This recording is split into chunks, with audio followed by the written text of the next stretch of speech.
Welcome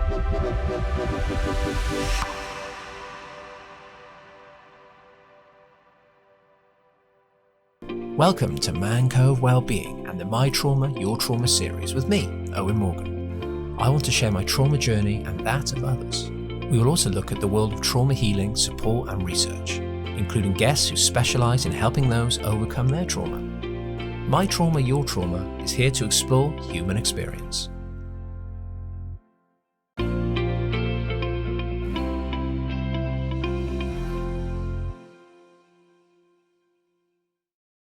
Welcome to Trauma Chat, where we invite on a guest to talk all things trauma. Please watch and listen with care. Some of this content may be triggering or may make you feel uncomfortable. So do press that stop button and take a break. Always put yourself first. I'm a mental health advocate sharing my lived experience. I'm a massage therapist, wellness audiobook addict, and a stepdad to my amazing 4-year-old. I've interviewed hundreds of wellness experts and people with stories of overcoming their wellness struggles. I myself have suffered childhood abuse from childminders, severe school bullying, a deep depression in my 20s, and blackout anxiety. Plus, I had a life-threatening illness in my early 30s. I want to give a voice to those who can inspire others to improved wellness. Now, I know I'm always excited, and my regular viewers say, but you're always excited, Owen, but I am very excited. Because today I'm here with Joseph of Humble You Media with the tagline, Enhance Reality, Media and Coaching. Joseph is a psychologist and life coach. He uses self-empowering tools and principles to connect with your true inner being and develop a healthy, conscious mindset. His hope is to direct each individual to the present moment, removing unnecessary distractions or limitations so that wholeness is achieved.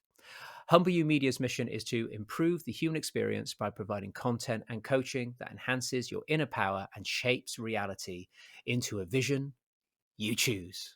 What an epic tagline that is. How are we today, Joseph? How are you doing, my friend?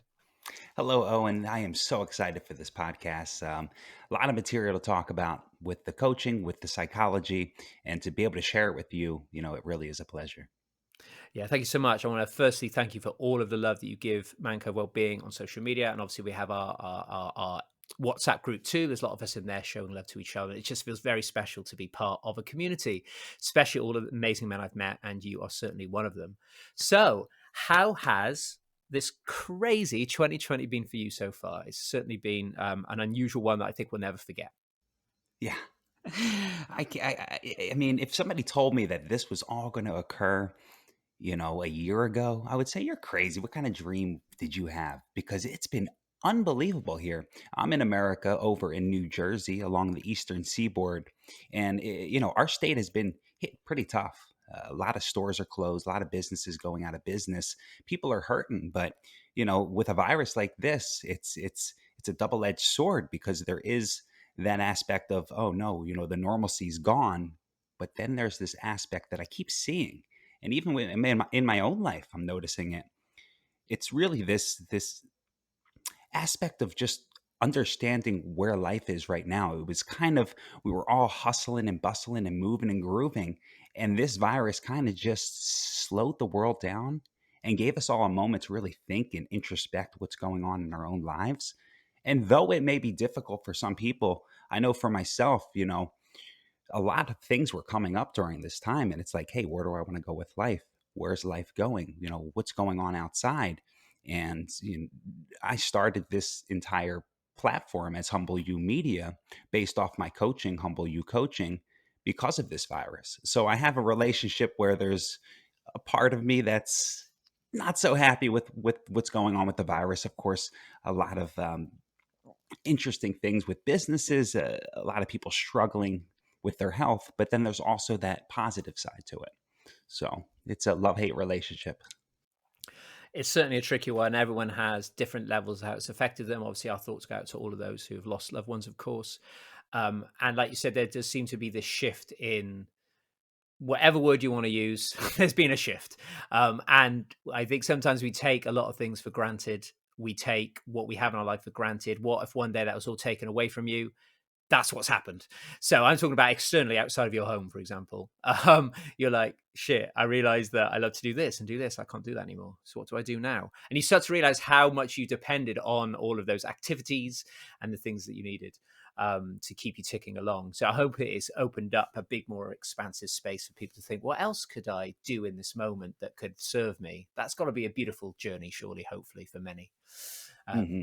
but anyway, I'm sure this will come up in our conversation anyway, how these things affect us.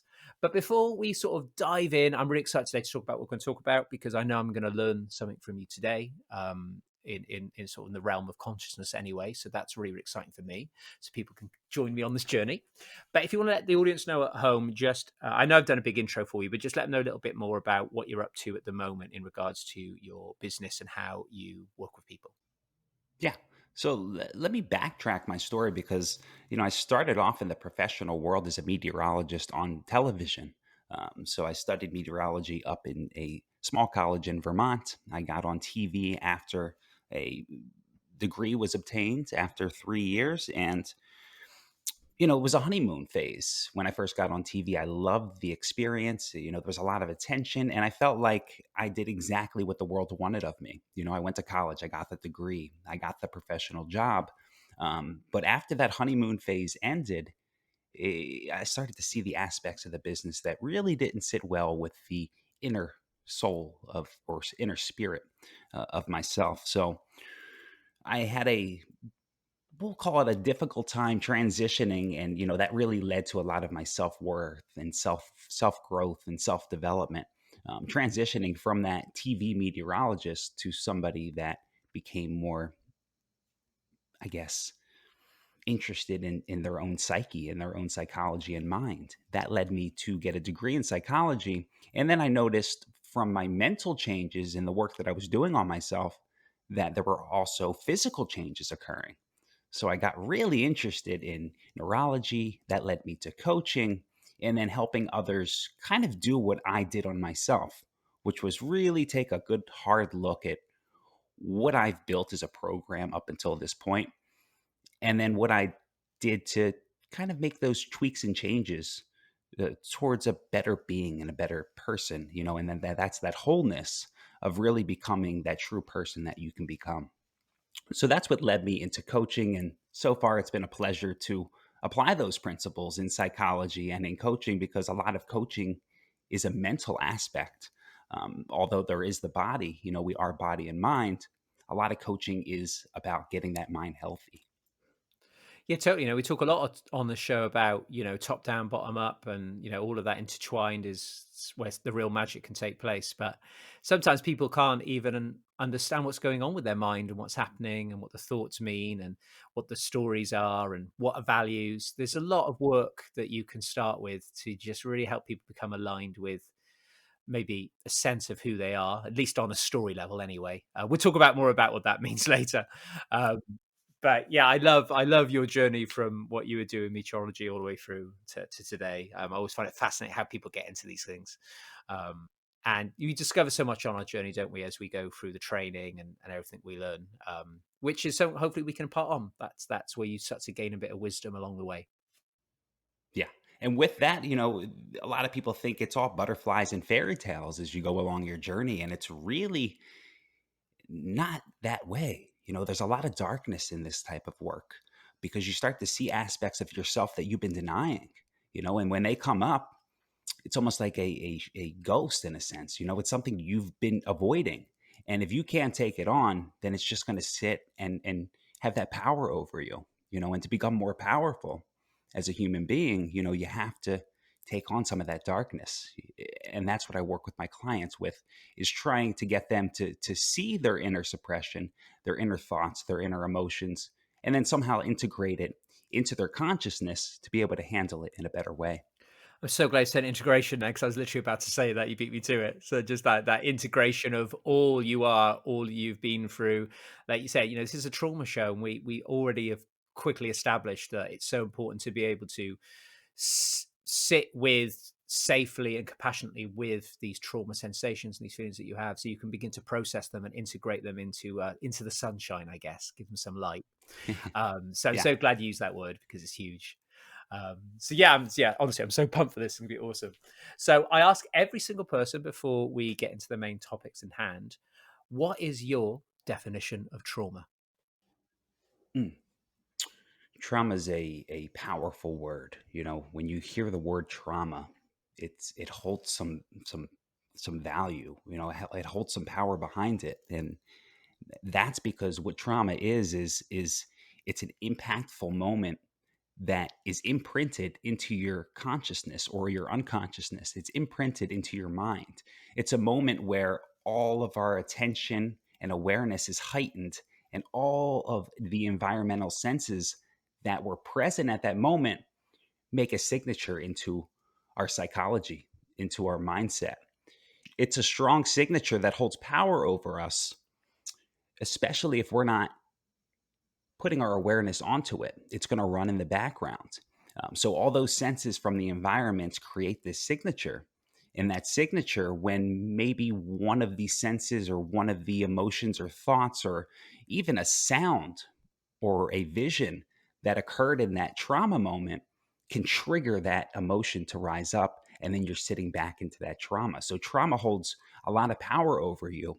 And what it takes is that real understanding of what caused the trauma, getting to the roots, getting to the environmental factors, the senses that created this signature. And just as that signature is created, it also can be destroyed. Thank you. It's such a beautiful way to talk about this. And, a big part of trauma that I've learned in the last, 10, 20 episodes is that element of resistance. There's so much resistance to not feel the things we feel. That is the essence of suffering. So you have your initial pain, then you create resistance, and then you can crack on with your suffering from then on. So it kind of is, it's kind of getting people to just lightly understand that concept of resistance. And it's kind of like, I like to think about it as like you're feeding the trauma beast by doing that. You're like, it's trying to process. You're like, nah, I'm going to just put you over there and resist you. And you're just feeding more suffering to it. And then you just get this extra layer of pain on the top in avoidance. So it's kind of like that. Honestly, the last couple of episodes, I really started thinking about resistance because I hadn't really, I know it's obvious that we push things away, but when I actually really thought about it, I thought, oh my God, that resistance is stopping you from being here right now and whole. It's like you're protecting yourself from the past, therefore you're never going to be able to be fully present. That's it, man. That's powerful the way you say that. And then what I'm also thinking, another thing with trauma is sometimes we're not conscious of the trauma that affected us, especially early on in childhood. And that emotion is sitting within us. And it isn't until maybe a conversation leads to a memory that sparks that emotion or that thought or that trauma until we can really understand the power that it's had over our lives. It's very interesting to think about that. And that's a lot of the psychological work that I try to implement into my coaching is getting into those past events, creating the space for it to be non-judgmental so that somebody could feel open enough to talk about it. And then sometimes you could see that energy being released out of them that's been suppressed for years, 20 years sometimes, for years. All it takes is just a conversation back and forth, and that space to know it's okay to let it rise up, and you can hear it and you can feel it when that energy is released.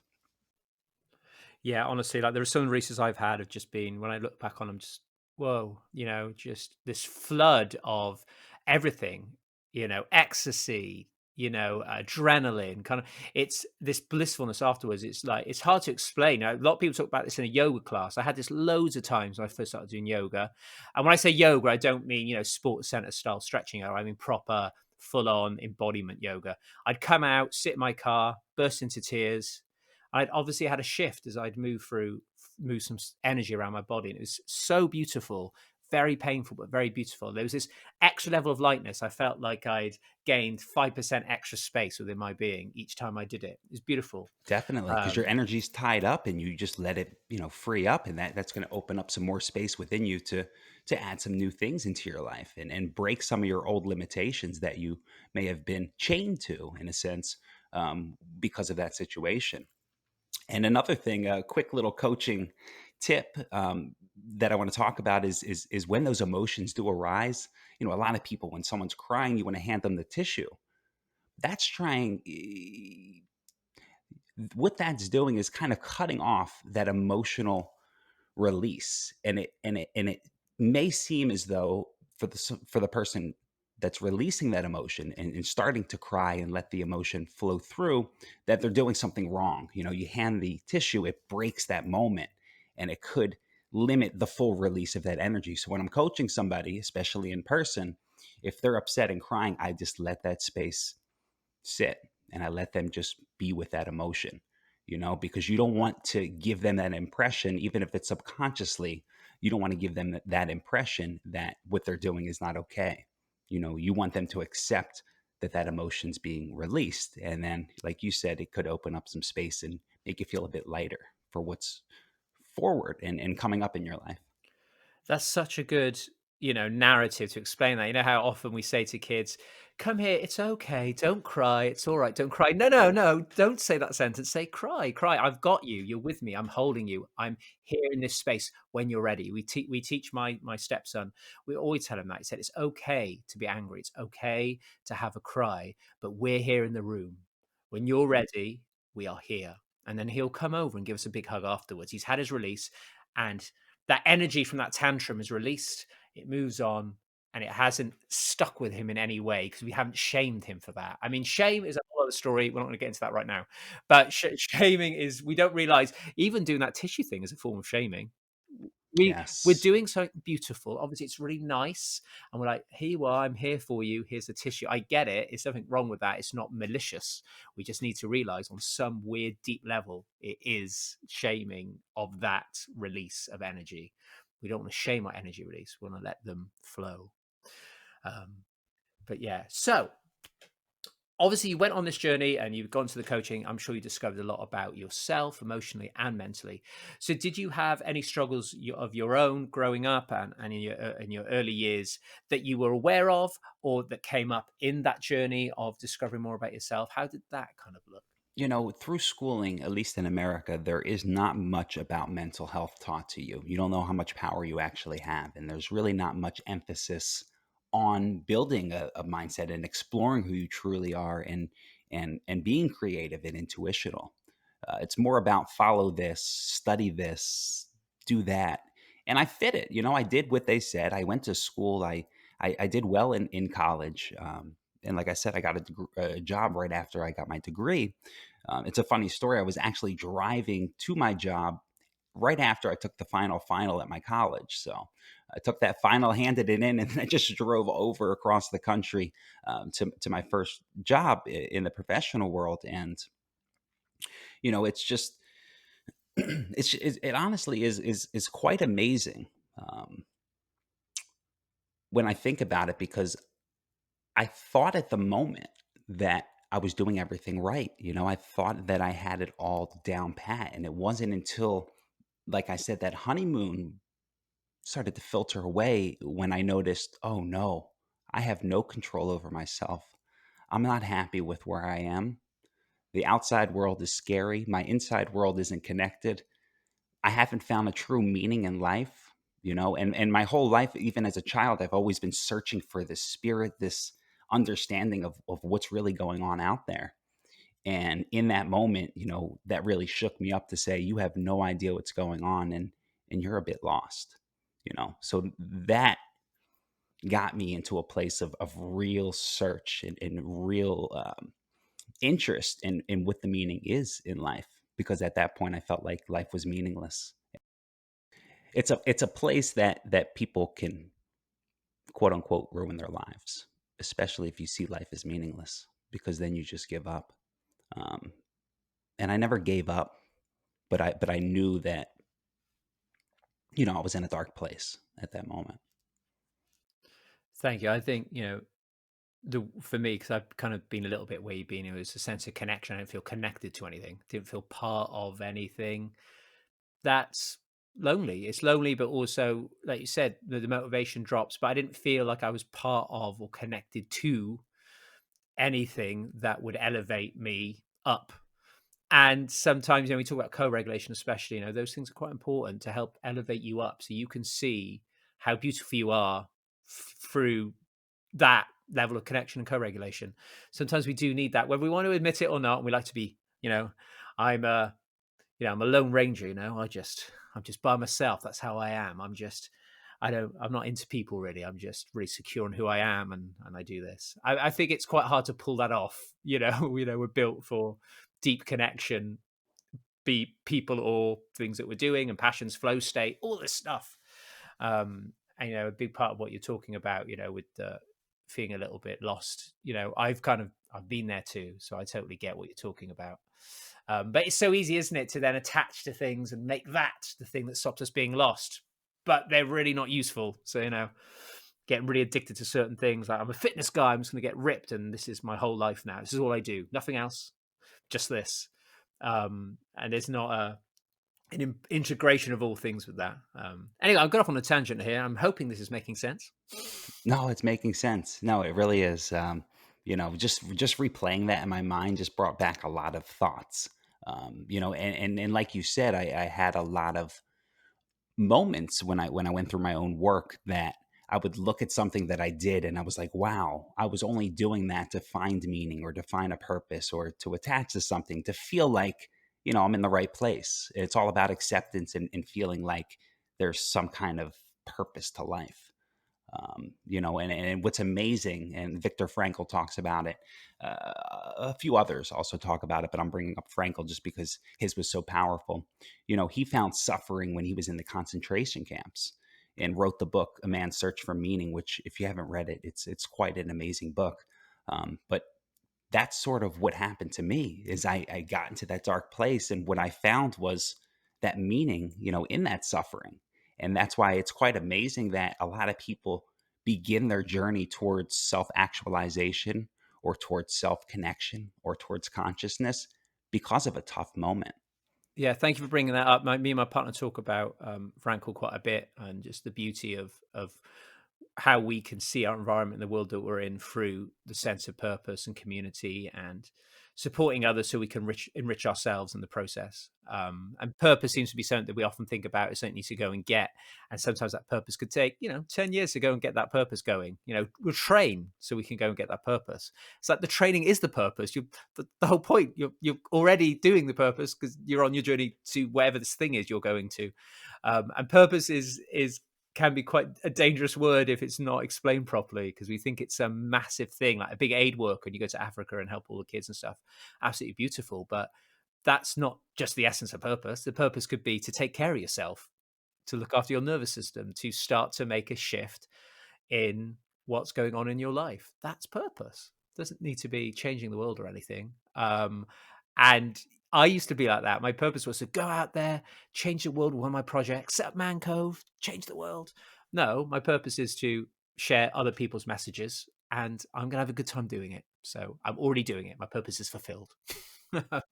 I can only.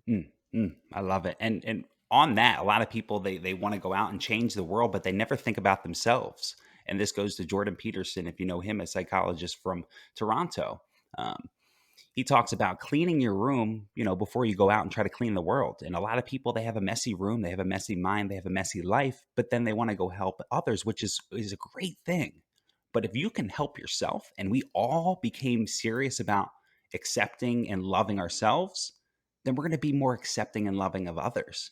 So it really takes that inner work and that inner self-love or self-care, to make that change in the world that we all want to be a part of. It's such a good one. I just need to explain this one thing that always happens to me in the car, and it blows my mind. So people often say, I just wish people were nicer. Or I wish people were nicer to me, but they're not modeling. Not that they're not being nice, but they're not actively modeling that behavior to these people, so they will organically, infectiously start doing it back. If that makes sense, be the change you want to see. And I don't know. Do you drive? Yeah. Yeah. So I say to drivers, if you get a chance, notice this. So you're driving along and you let a car come out, right? So there's a car that's been stuck for ages and they can't get out of the road they're trying to get out of. You give them a little cheeky flash, let them out, and then they start to drive. And honestly, like 8 out of 10 times, that person then 2 minutes later stops and lets another car out. And I know it's because that level of generosity to that driver put it in the mindset of them going, oh, that was nice. Then they automatically raise their vibration, get into safe and social. And nearly every time I see them let someone out, and that can't be a coincidence. I can't imagine that 8 out of 10 people are in a safe enough position to go, I'm going to help that driver out because there's so much, driver anger. I just want to share that because every time I do, I just have a big smile on my face. And I know if I let someone out, they will let someone out. And I've just paid it forward for the whole day as that starts to ripple. Yeah. Brilliant.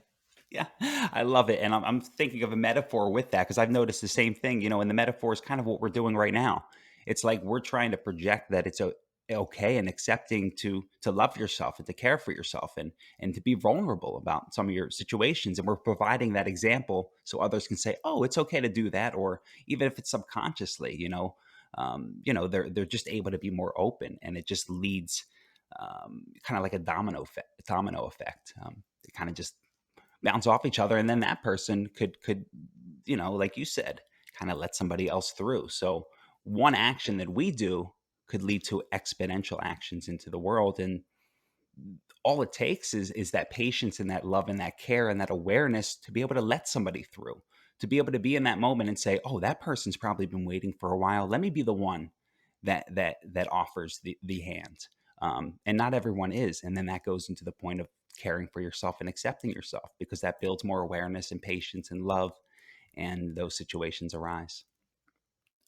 Totally. And I think, you can apply this to there's so much toxicity with social media, but all it takes is just a beautiful little comment on someone's post. They feel really good about that. They'll come on someone else's post, and suddenly the energy of social media starts to shift. And it's that simple. Just do some kind messages. And I try and do that. I try and scan around rather than just scanning, going, that looks good, give them a like. I go, you know what? I'm going to send them some love, give them a nice little comment. And then that just starts to build up, self-esteem in that Instagrammer. And then they go off and the community starts to grow. It's very beautiful. Anyway, that's enough analogies and stories. We need to flow into our next topic because I knew this would happen with us too. We have to have Yeah. part 3, 4, and 5. But I'm really, really excited to talk to you today and jump into consciousness because I've spent the last week or so, as I told you off recording, just learning as much as I can about consciousness. My partner's really into it. She's way further ahead on understanding it than me. And I wanna seek to understand too. So I'm really excited to talk to you about it and see if you mirror what I've been watching and hearing. So for you, what is consciousness? What can you tell the audience about it? The easiest way to describe it is awareness. I think that's a word that people can understand. And sometimes consciousness has a tie that's a little bit woo woo ish, and people just think consciousness and meditation, which it's a part of consciousness. But just the word awareness is a really good way to describe the word. Now, with consciousness, as I like to talk about the duality of life, you have to remember unconsciousness. And to really get a sense of what consciousness is, you have to remember when we were kids, when we were born. We were in that unconscious realm. We were just looking at the world, and we were basing everything off of the environment that is thrown at us. And through that unconsciousness, we build awareness from the environment. We build that ego, and then consciousness starts to arise. So if you think of unconsciousness, we're sitting as kids in this realm of unconsciousness. Then the ego starts to develop a little bit into consciousness from, again, the environment, our senses, what we see. It's like a hypnotic state. We're fed this information, and that builds a small ego. That ego starts to build that consciousness. So if you think of two bubbles, there's a small bubble of consciousness that's starting to build just above the unconscious realm. As we go into life, we start to provide more order to the chaos. So consciousness is order to the unconscious chaos. And that bubble of consciousness starts to build. That ego starts to fill more conscious items into it. The stronger the ego, the more conscious we become. Now, the only issue with this is if we become too conscious and too inflated with the ego into consciousness, then the ego starts to, we'll say, flow or rise into the conscious realm and kind of be disconnected from the unconscious realm. The unconscious realm has a lot of suppressed thoughts, a lot of suppressed feelings, also things that come to us. It's an important realm, but as we build in that stronger ego, the unconsciousness is lost in a sense. So if you've ever heard of the hero's journey, that's a common story. That's when somebody begins to lower their ego back into the unconscious realm while leaving their bubble of consciousness that they built. And then through that, as the ego gets to a more balanced point between consciousness and unconsciousness, the ego takes that integration and starts to build more consciousness from the unconscious. Some of those suppressed thoughts are taken on. And in that phase, that's really that wholeness that I try to describe. Does that make any sense? It does make sense. I'm a very image based person, so my brain was just creating this image examples of the different spaces. Where does our sense of self sit in the realm of all these things? The sense of self is truly the middle ground of the conscious and unconscious. If you think of the ego, you could think of it as that ball moving back and forth. Started unconsciously, started building consciousness. It gets really strong, then it has to go into the underworld and start to integrate the unconsciousness and get towards that center point, which is the self, which is that self actualization, the purpose. What our mission is in life, who we truly are, because we're all different. We all have different likes and interests and things that we enjoy doing, different habits and hobbies. And it isn't until somebody integrates their full being into one, um, when life, kind of makes sense in that sense. So the way I see the self is really that middle ground, that balance between the unconscious and conscious. And through our life, we build that order out of the unconsciousness, and we become a little bit too conscious in a sense. We lose that sense of where we came from. That's where the unlimited possibilities are, in the unconscious realm. And if our ego slides into the conscious realm and it just sits there without the unconscious, then we've almost made a little bit of a mess. It's almost like too much order. There's almost too much definition. Um, and that's really what consciousness is taking a circle and squaring that circle and putting some labels and points to make sense out of things. Yeah, I really, really like that. And I kind of think about, those people who, it's hard, especially it happens with celebrities a lot. So they get stuck at the high end of that ego where everything is built off the external structure, and this is happening, this is how much I earn, this is what I drive, this is who I am to people, this is what people need from me. And you become this kind of really structured scripture of who you are, which you have to maintain. And not that I think I've ever been there, but that must be so exhausting to have to you're not letting go, you're not being, you're just doing. You're just doing and checking boxes constantly, make sure you're tapping into all that so you can keep your ego strong, keep feeding it, feeding it, feeding it, feeding it. I think that's when you start to disconnect. You're not very good in social situations, you're not able to be pleasant or use your facial muscles to make people feel calm. You're so cortex based. You're right in your cortex and everything is just lived there. There's no limbic. You're not feeling anything. And if you are, you're saying, see you later, mate. You're not useful to me right now. And I just find it interesting that people can get to that place, can't they? Where they're so cortex and so out of their sense of who they are and their emotions, their limbic and everything else, that they completely lose track of what matters. Hence why the material stuff does matter because it makes them who they are. And I guess on some level maybe that's sad. I don't know, it's not for me to say. But would you kind of subscribe to that idea that when the ego gets out of hand like that, it's devoid of feeling, maybe to a certain extent? I would say so. Yeah. Yeah. It almost disillusions what's really going on, because it's good to make order and split the opposites. Everything has its opposite. It's good to split the opposites and see them. But if you start making too many judgments and labels, you distort the fact of reality. And that's why I always say enhance reality. Because what you want to do when you get to that state, which is a great thing to do, you want to strive towards building the ego. You want to strive towards more consciousness. But if that ego becomes inflated into the conscious realm, we lose the other half of ourselves, and that's why I always talk about the wholeness and where the self is in that middle ground.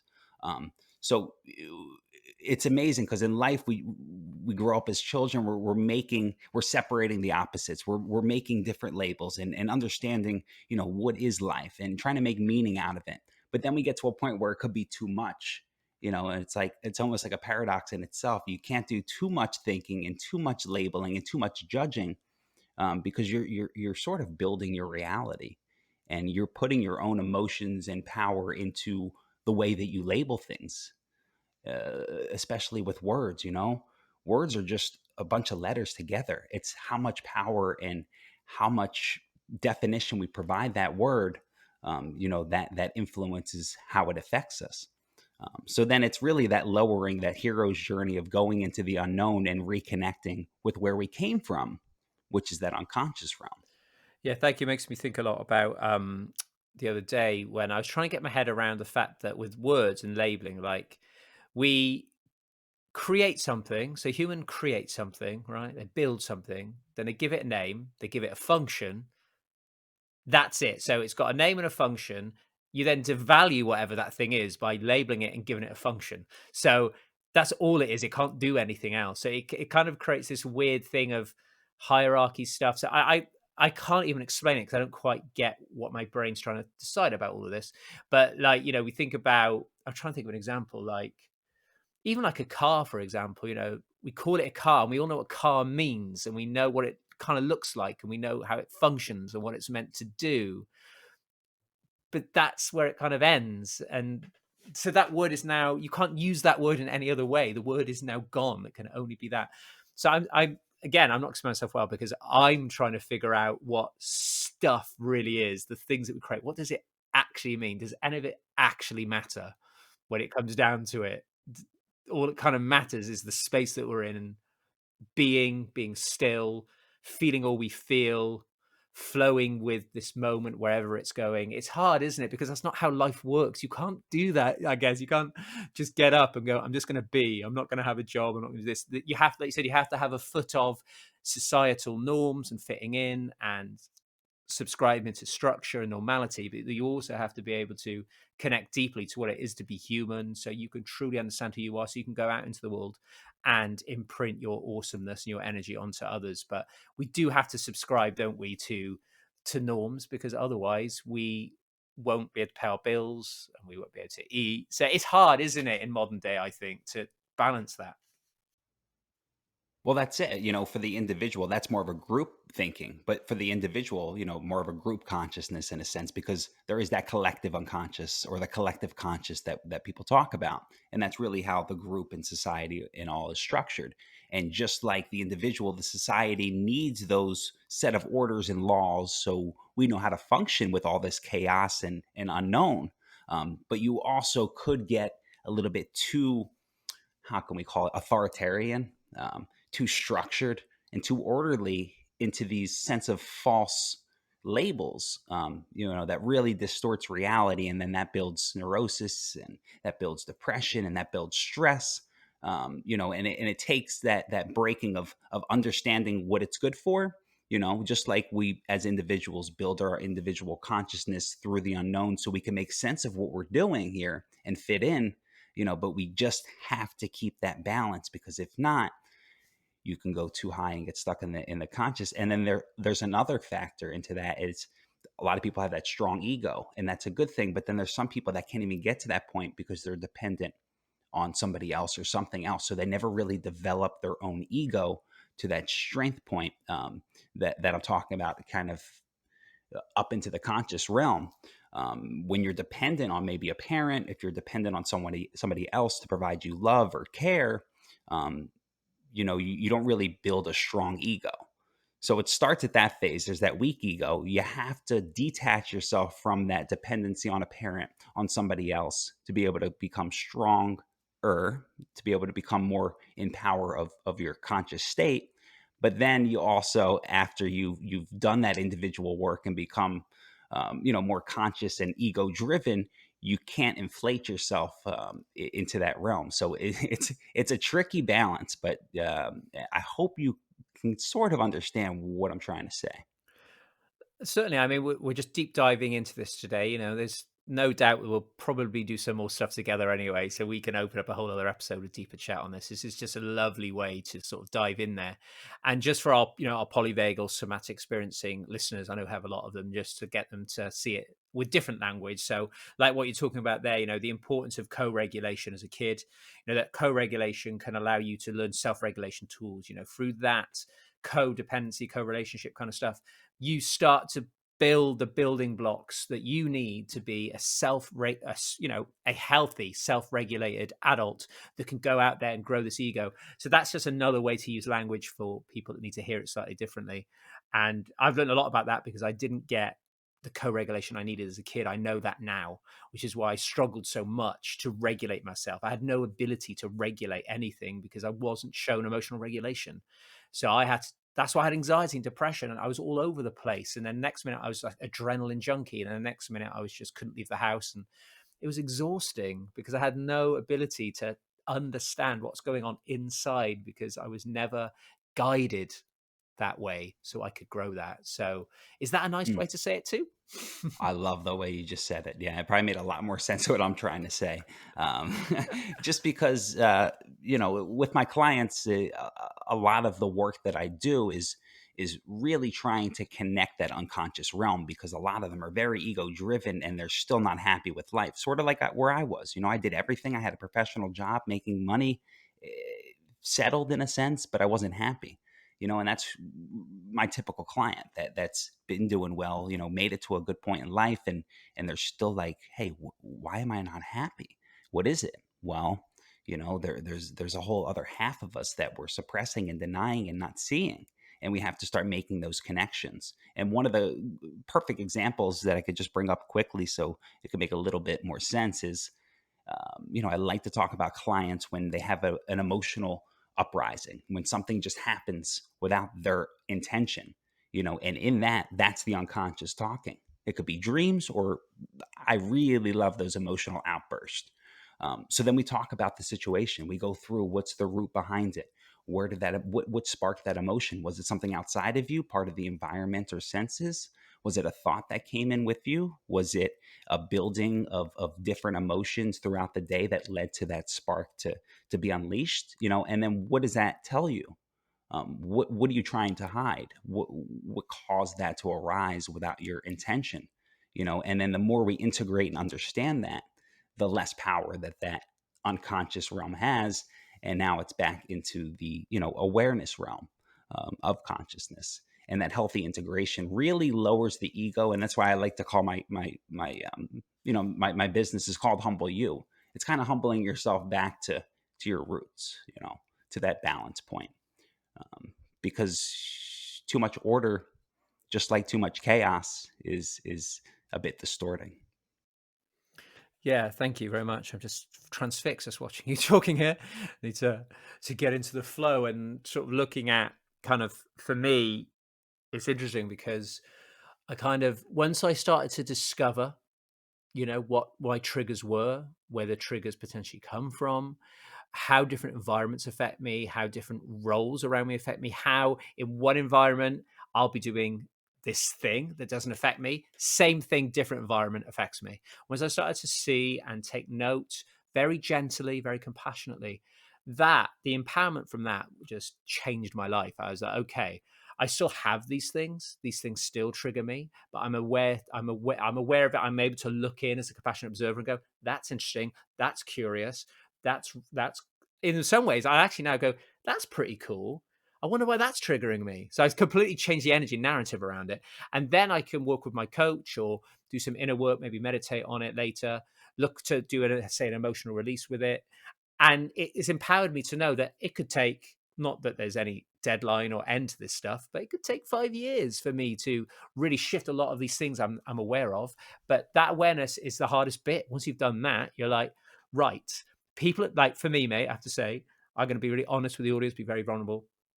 People in authority trigger me, right? So managers at work really affect me. I turn into a dorsal vagal shutdown child when I'm told what to do, but it's told to me in a way that doesn't make me feel safe. So if they're saying it with flat face affect, or they say it with low tone, or they say it without looking at me, so they're not actually engaging with me, they say, Owen, can you do that? And it's done quite rudely. I go straight into shutdown. I feel like a 6-year-old boy. And it's pretty obvious where that came from. It was the way I was spoke to as a kid, put me in a fight and flight state, and I never processed it. So from now on, when I'm going to these workplaces, I find it very difficult. And I'm a very confident, outgoing chat with Man Cove. You see what I mean? So for the audience, it gives them an idea if they know who I am on here. But you put me in those positions, I come very quiet, my shoulders come forward, I look down, and I become this scared little kid. And I'm the same human being, but that's triggered me, and I know that now. It's exciting. I've just got a new job. I'm doing really well with it. I'm aware to when they ask me what to do, I sit with it. It's amazing. I'm like, okay, that's triggered me a little bit, but I can hold myself and help myself out. So, does that kind of conform to some of these things too?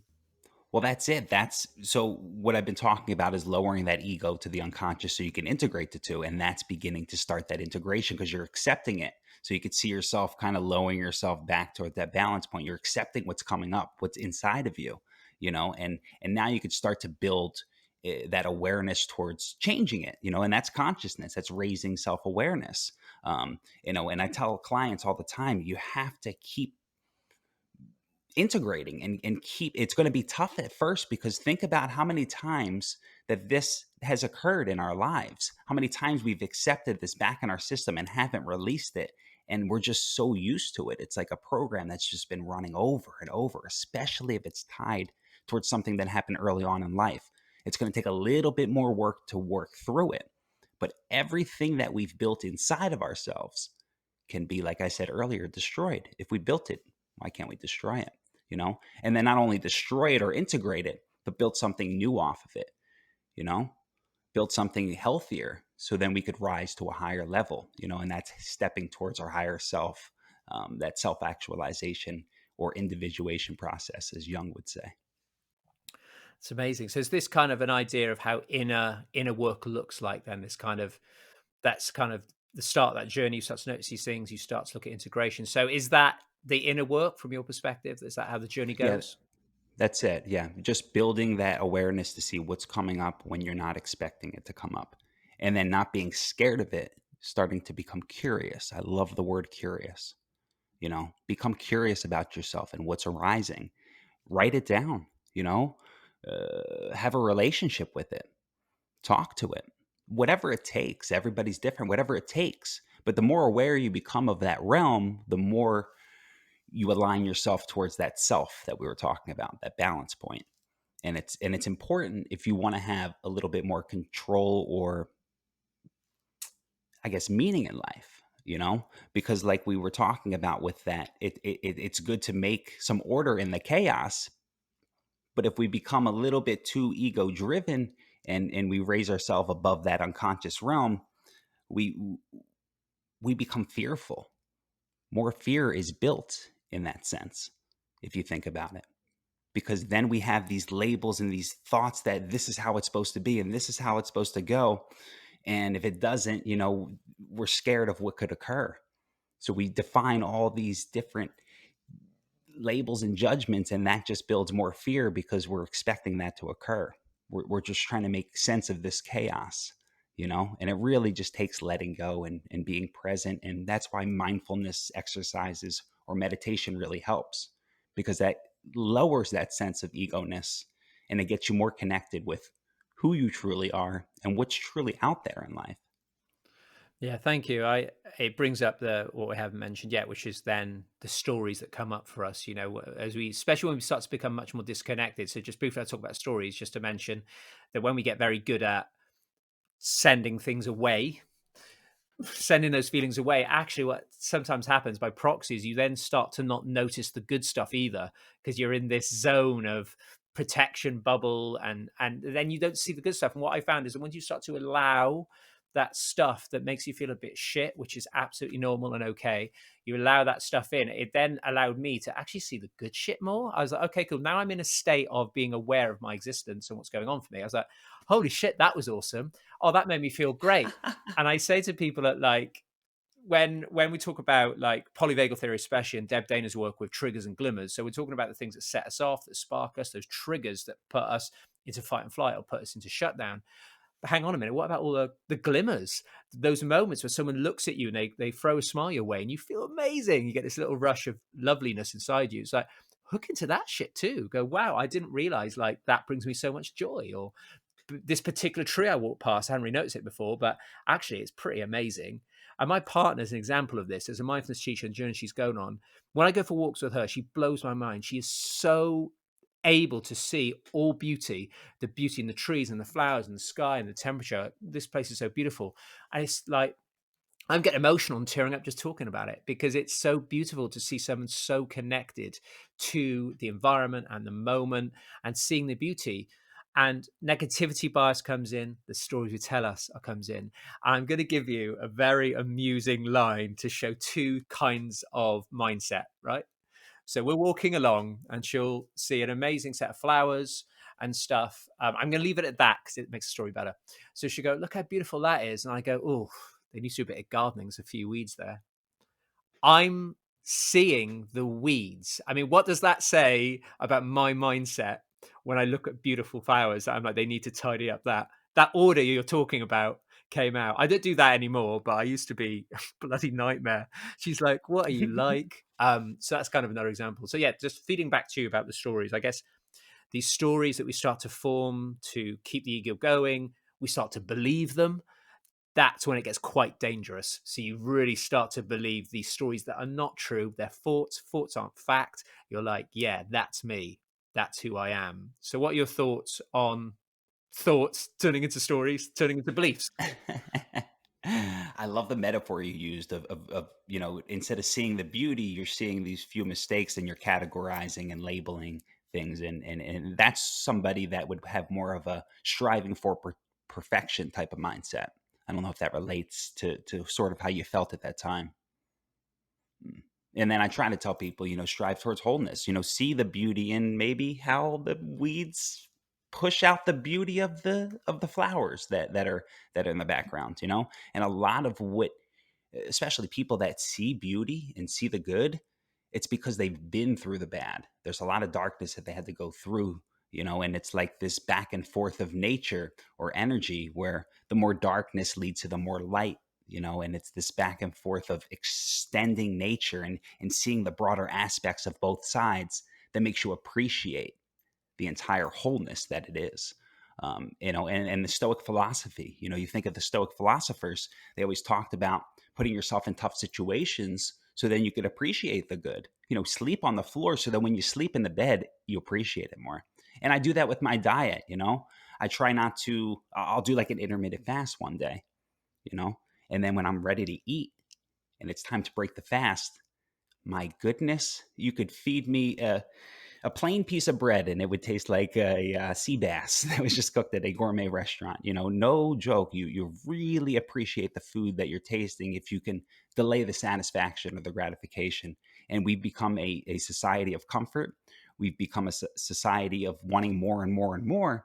And all that leads to is a lack of appreciation, a lack of understanding, and a true lack of knowing, the true nature of what life is.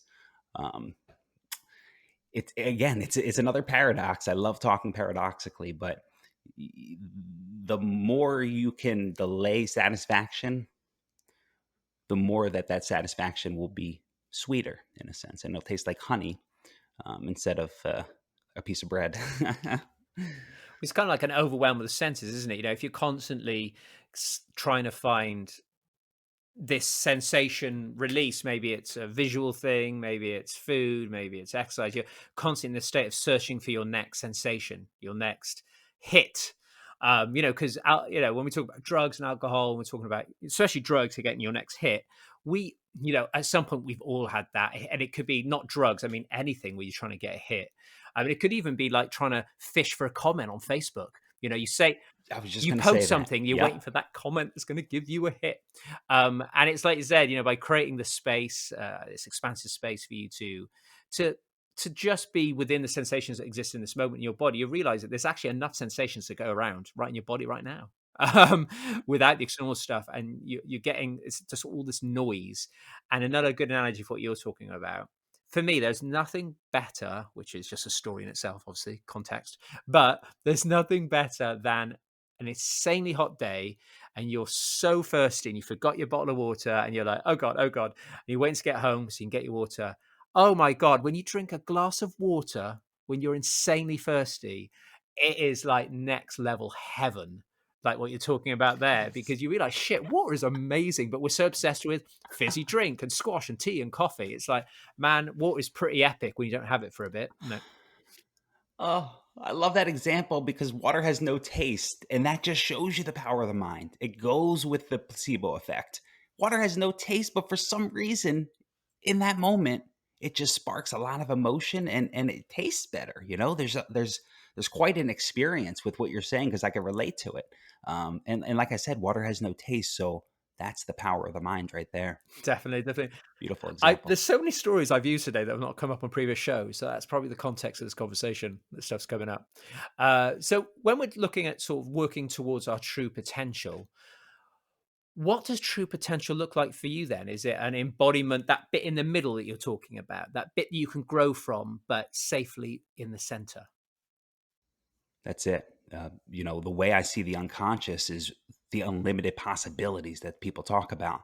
That's the void of everything. That's the sea, you know? And then the conscious realm is the light.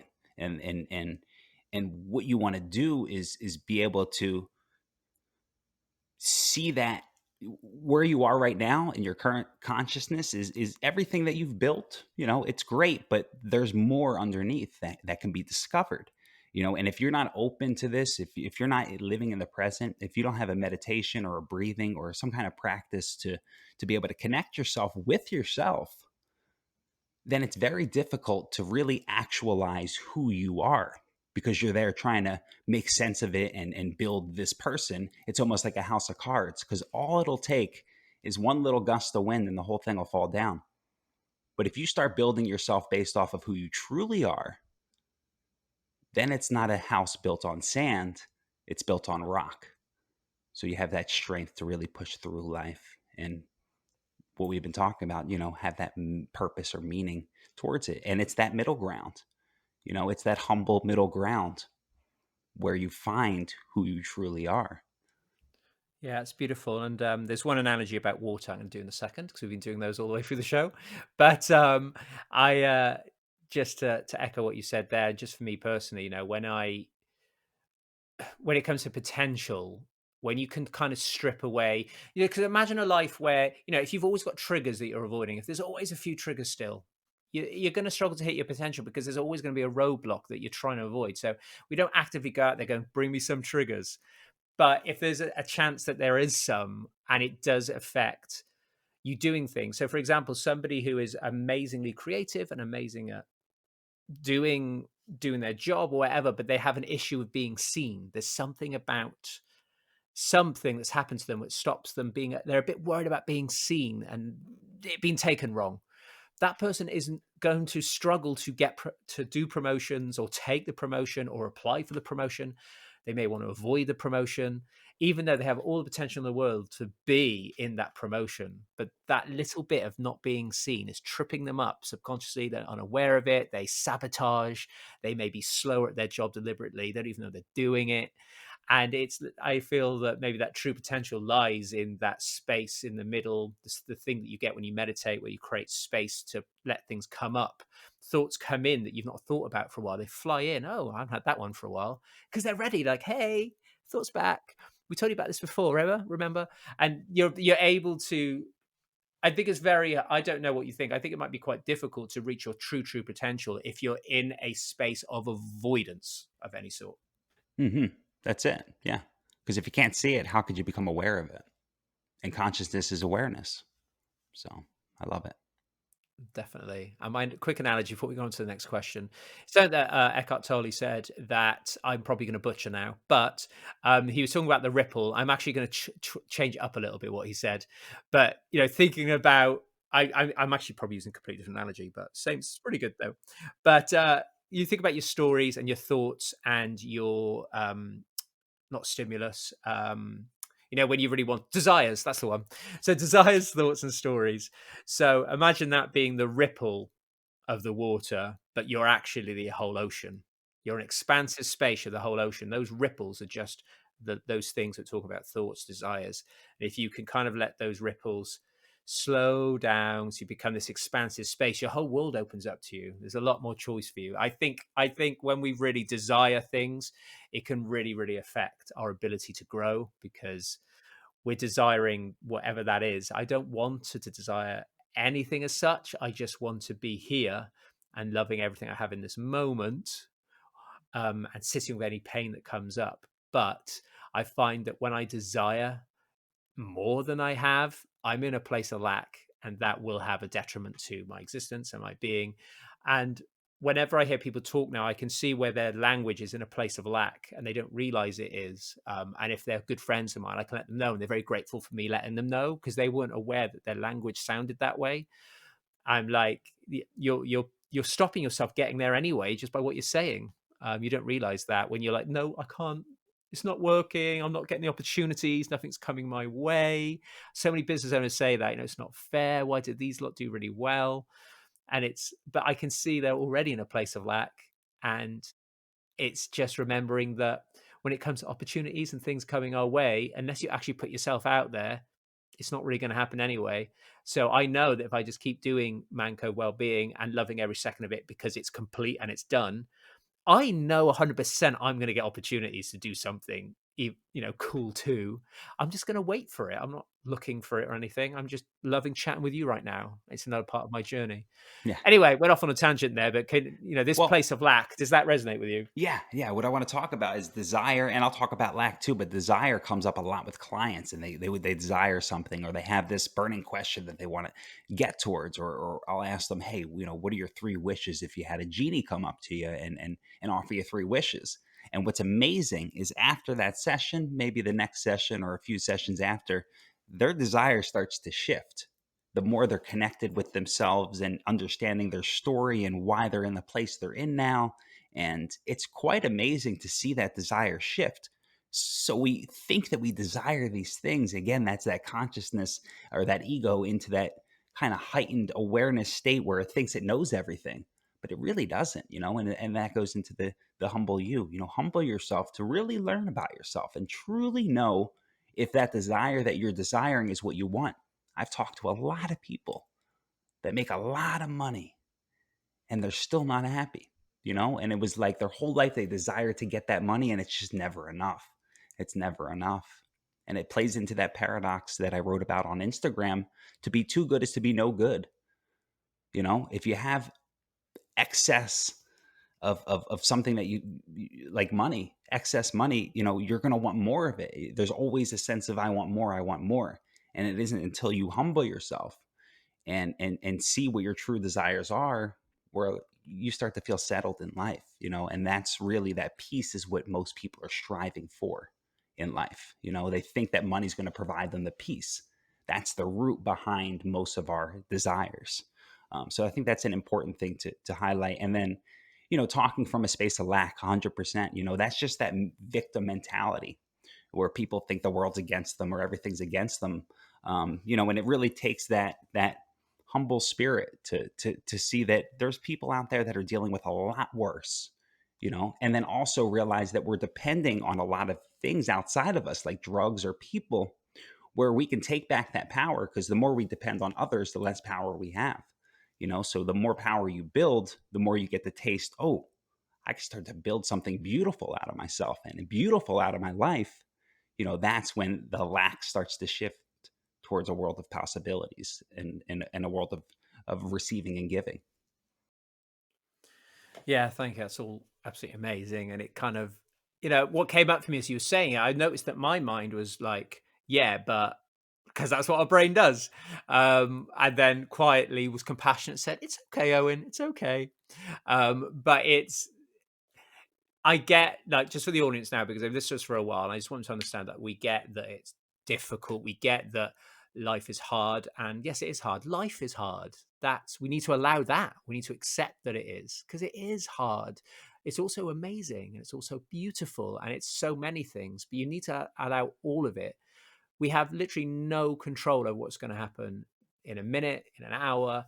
And I've spent a lot of my life living in the future, going, when I get there, this will happen. When I get there, I'll have peace. When I get there, I'll be free. When I get there, and I just had enough of it after a while. I was like, this isn't useful to me. It's not making me present. It's not. It's. I've been in that mindset, and it's quite difficult to sort of shift out of it when you're really stuck in there. But I just want people to understand that we get that. You've got to have a job. You've got to pay your bills, and maybe your job is shit. And I get that, and it's painful, and it's suffering, it's annoying. But how could you find something in that job that makes you feel there has to be something? There has to be a colleague. Please, there has to be something that you can find in it, which is present. So not I'm doing it for my future, because then you're in the future again. And I've just taken on a job, working in a supermarket, stacking shelves overnight. And it's easy for my ego to say, but you're a mental health podcaster and you're a massage therapist and you help a lot of people. And now you're stacking shelves. That's just ego bullshit. Who am I to say that I'm dehumanizing myself by shelf stacking? It's absolute crap. So I'm there listening to amazing podcasts, whacking that tonic water on the shelf. I'm having a whale of a time. I've made friends with all the other people there. We have great chats. I love it. It's good pay. It's not what I want to do, but I found all the joy I can find in it because it's giving me right now security. I've sorted out any issues with lack of money. It's all gone. I pay all my bills, and my life shifted the moment I said yes to that job. It's changed everything. And that's pretty epic. No longer is it this job I'm going to do for a bit until I get there. I'm like, shit, this job's going to allow me to do man cove loads. So exciting. And I can do it without going, oh, I need some money. So it's kind of like, I just want to share that with you because I'm literally at that crossroads now of knowing that I could quite easily say I have more potential than that. But who am I? Those people that I work with are amazing. They work their asses off to get food on the shelf in a pandemic to help you eat. I mean, that is one epic purpose right there. Yeah, no, I love it, and it's amazing that you were able to see that. A lot of people they go into their work and they're upset and they're miserable and they can't even get themselves even when they get home outside of that state of being. But you saw that you could do Man Cove and have that on the side as you work towards becoming a coach or whatever your future plans are. And it's that mind shift of being able to see things not from a state of lack or a state of victimhood, but a state of creation and exploring and knowing that the future will be there as long as I have my aim and sights towards that future. Really beautiful stuff. And another thing I want to bring up is not many people know this about myself, and I don't know why I want to share it, but I'll just share it. You know, I was talking earlier about the story not being all butterflies and fairy tales, and I've done a lot, and I really love life, and just opened up a whole world within myself through my work and my coaching and with clients. But one thing I struggle with that nobody knows is I'm a type 1 diabetic that got it 6, 7, 8 years ago, and it just hit me out of nowhere. No one in my family has it. And it's something that I deal with every day.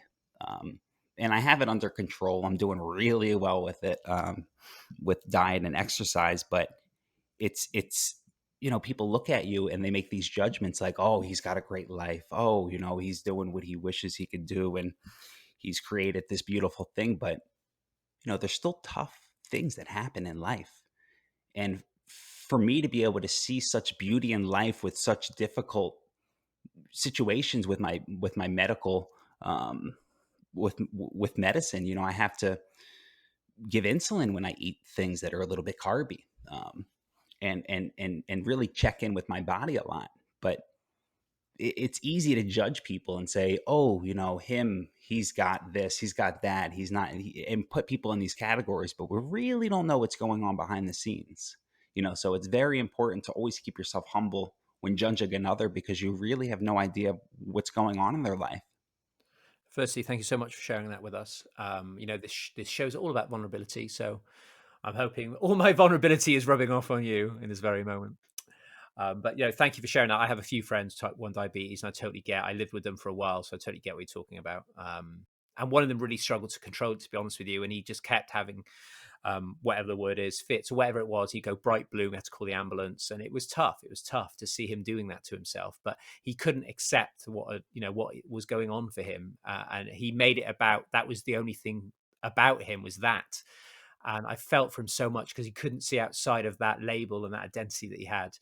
And people need to rethink about that too, that we identify a lot in our life with what we're doing, what we've got, what we use. But what if tomorrow you lost some of that? What would life look like then? And the pandemic has given us the opportunity to lose a lot of stuff in an instant and see, because you can't, if you're depending on all this stuff outside of you and something happens to you, if I went deaf, for example, what would that mean for Man Cove? Do you know what I mean? Obviously I know that I can use subtitles, but you see my point is that I have to be grateful for all the things that I'm to do this. I'm a massage therapist. If I say was paralyzed, maybe there's a chance I could still massage from sat in a chair potentially. But you just have to think about this. I can't live my life going, thank God I've got massage. It makes me so happy, because I could lose it tomorrow. And my family, one of my family could die tomorrow in an instant and everything would change. So it's I just wanted to. We're going to get your big epic final insights because I know it will be epic. But I just wanted to touch on kind of just how important it is to kind of, from a true potential perspective, is to realize that your true potential isn't about the future. Living your true potential is right now. So how can I be in my potential force field right now? And to do that right now after this call, you know what I should be doing? Some would say your true potential comes through hard work. So finish with you, edit a podcast, do some social media, run off to work, keep the hard work going. That's not my true potential. My true potential is doing a meditation after this and just letting some of this sympathetic energy shift out of my body after this epic chat. Because at the end of the day, positive excitement has the same impact on your body as stress does on some level. There's cortisol involved, there's adrenaline involved. It taxes you the same way. So my true potential is right now in having a meditation. So I'm ready for work tonight, so I can be fully engaged in my nervous system and being there for my colleagues and giving them lots of lush eye contact, lots of smiles, not a tired nervous system that's going to look away from them. So I wanted to share that with everybody. Um, so anyway, I realize I'm coming on your show in a couple of days, and I've probably taken over way too much of this one.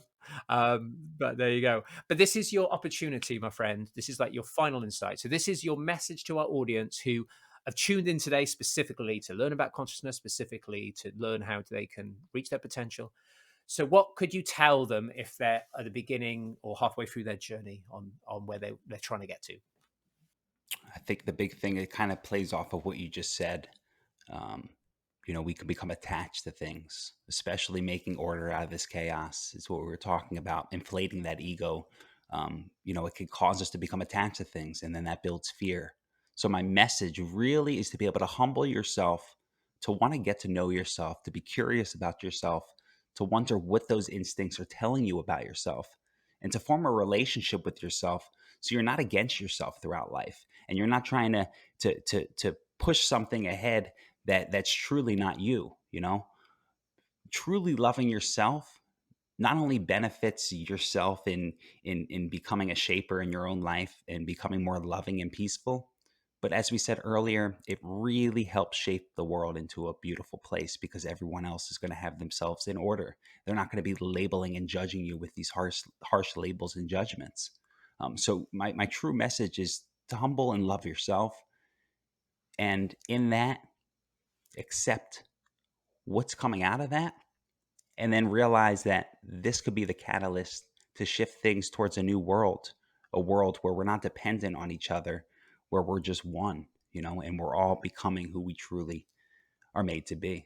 And that's my hope in the world, is to share that light and to help people bridge that gap between their conscious and unconscious, to really understand their true nature, and see the world as poles, see the world as energy, positive and negative energy. And instead of seeing one or the other, see them as they are in that wholeness, and then apply that to yourself.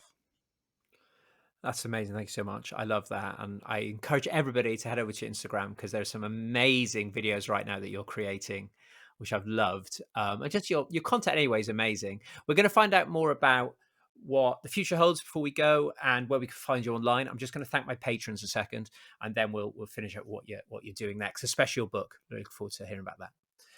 So, thank you everybody for listening. We will find out more about what Joseph's up to next. This does bring the episode to a close. I just want to thank our patrons for all their support. Honestly, your monthly contributions, the kindness that you're showing me is unbelievable. I'm so utterly grateful for the energy behind those donations. It really allows me to do what I love. We have big plans coming for our patron community. So, big thank you to Mike Morgan, Emerald McLeod, Maggie Palmer, Daniel Billing, Roland Chesters, Hannah Irvin, Karen Goodson, Julie Ferris, Stella Stati, and of course, the amazing Stephen Truelove and Daryl Osborne, who are my co-hosts alongside Dave Furness on our other talk show. Yes, that's right. There are two talk shows. Go and check out the group podcast that I do with the boys. It's very, very good.